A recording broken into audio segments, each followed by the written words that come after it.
Garaşsyz türkmen nesirleri Türkmen News we Gündogor gurumatçylykly jenaat we korrupsiýa hasabaty proýekti, ýagny OCCRP bilen bilelikde Türkmenistanyň prezidentiniň garandaşlarynyň soňky bir näçe ýylyň dowamında bu ýurdun ilatynyň başdan geçiren ady krizisinden nähir girdici alýandyklaryny görkezýän jurnalistik derňewi çap etdi. Türkmenistanyň raýatlary subsidiýerlenýän azyk önümler üçin uzak wagtlap nowaty durýan wagtynda prezidentlik maşgala agzalary kaçan durmuşdan lezzet alýarlar. Jurnalistler ilkinji gezek prezident Gurbanuly Berdimuhammedowa ýakyn gatnaşykda bolanlaryň girdijili şertnamalary baglaşyp biljekdigini görkezýän dokumental subutnamalary almagy başardylar diýip 13-nji maýda çap edilen derňewiň awtorlary Ruslan Mätiýew we Bayram Şyhmuradow ýazýarlar.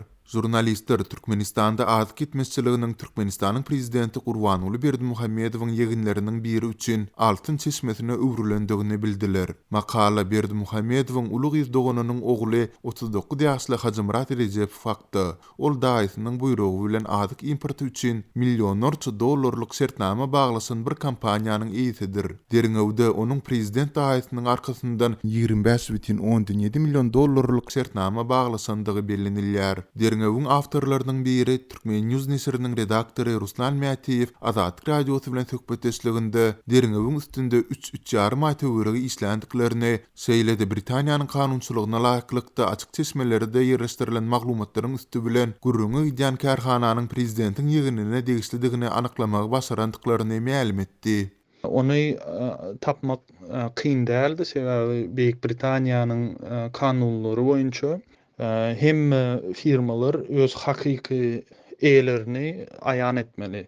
Şolaň atlaryny, hem zatlaryny, hem şahsy danylaryny çap etmeli. Bizem şoň adyny görüp, firmaň adyny görüp, onu dessini, ýa-ni Britaniýanyň reyestrlaryny, biznes reyestrlaryny gözletdik, hemen tapdyk, tasdiq etdik. Türkmen News, Gündogor we OCCRP-niň habaryna görä, prezidentiň ýegini Rejepow degişli Britaniýada hasaba alynan Greatcom Trade LLP 2016-njy ýylda 25,7 million dollarlyk hökümet şertnamasyny alypdyr. Bu prezident Berdimuhammedowyň 2016-njy ýylyň 11-nji noýabrdaky 14.995 belgili karary bilen Sowda we daşary ykdysady gatnaşyklar ministrligine 7 daşary ýurt kampaniýasy bilen 60 million dollarlyk import şertnamalaryny baglaşmagy buyruk berenden soň mümkin boldy. Bulardan iň bolmandy üçsü çynnaky soraglary döredýär diýip materiallaryň awtorlary ýazýarlar. Greatcom Türkmenistany 15.100 tonna şeker, 7.000 tonna towuk aýagy, 2.083 tonna günewak ýagy, 170 tonna ýağ we 107 tonna margarin bilen üpçün etmeli bolupdy. Berdimuhammedowyň Greatcom'a önüm import etmek hukugyny bermek baradaky karary bar. Jurnalistler prezidentiň hökümetiň ähli uğurlaryna gönüden göni gatnaşan ýurdu üçin öz boluşly bolan müňlerçe kararyny öwrendiler. Ýöne bu dokument azyk önümleriniň importy bilen gönüden göni baglanşyklydyr.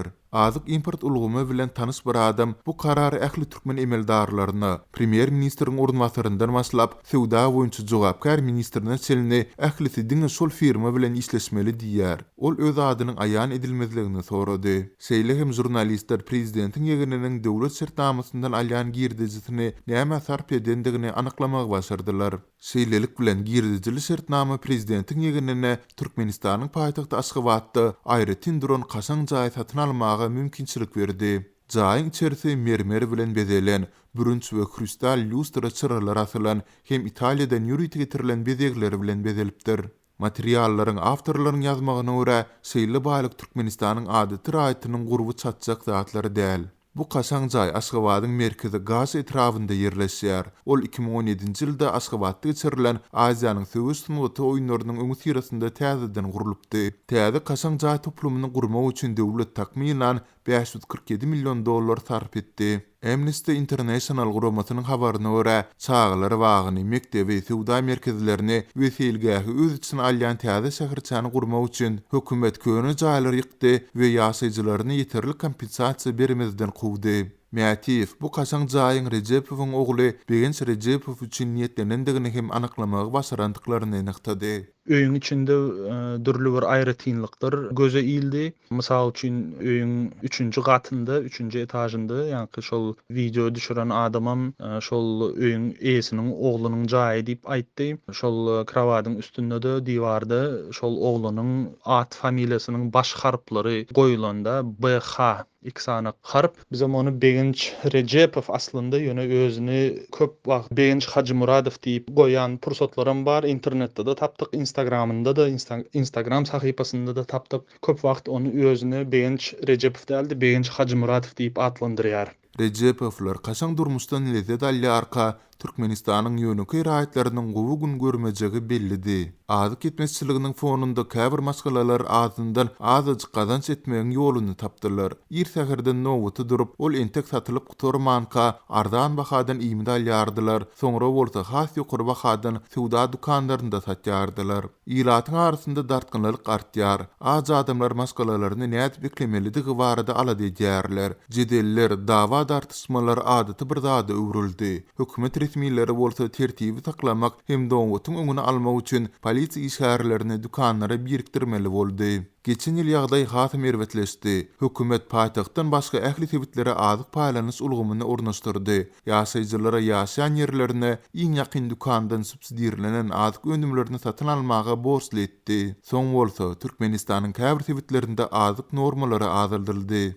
2020-nji ýylyň oktyabr aýynda Mary şäheriniň ýaşaýjylary üçin aýlyk subsidiýalenýän iýmit kadaty azaldy. Maskala başyna 2 kilogram towuk aýagy we adam başyna 6 ýumurtga. Şu ýylyň aprel aýynda Balkanawat şäherinde azyk önümleriniň aýlyk paýy azaldy. 1 kilogram towuk aýagy, 1 litr üzümlük ýagy we her maskala 250 gram şeker bermeli edildi. Mätif bu ýagdaýlaryň arasynda prezidentiň ýakynlarynyň keýpi tapa durmuşda ýaşaýandygynyň hasym göz çykynçylygyny belleýär. Bu baý döwletde bolup geçen zatlar, tebiği gazımız var, neftimiz var, paxtamız var.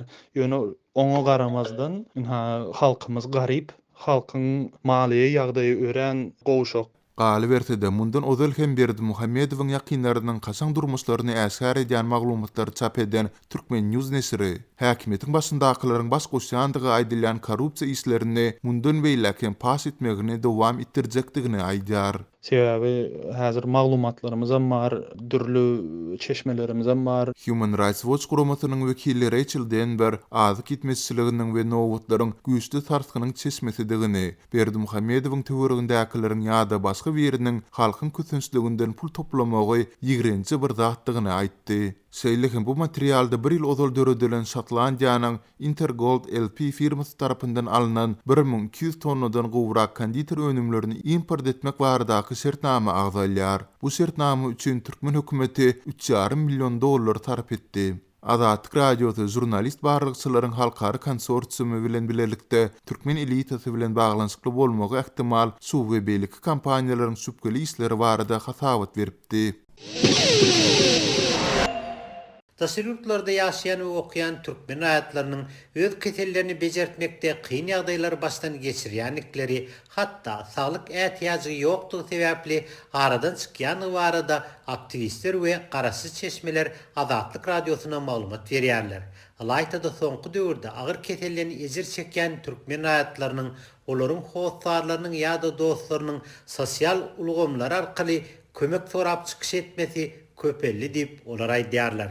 Türkiýanyň Istanbul şäherinde ýaşaýan türkmen saly zähmet migrantlarynyň biriniň ýeňeti öz baldydy. 30 ýaşly Zülhumar Reýnbergenowanyň ýatgyrak keseliniň agyr görnüşinden ejir çekýäni barada Azatlyk radiosuna gürrüň berdi. Bizim gelinimiz Zülhumar Reýnbergenowa 5 çağası var memlekette. Häzir ona 1 ay oldu rahim ağzı kanser 3. evrede deyip teşhis koydular. Özümüzde de hazır heptesine $2,000 sorat tuttular şu an. 10 yılı bir haftelisini töledik. Yine 5 hafta geçeni almalı da. Bir haftada bir gün kimyoterapiye almalı. Haftada 5 gününde de radyoterapiye diyen zatı var, onu almalı.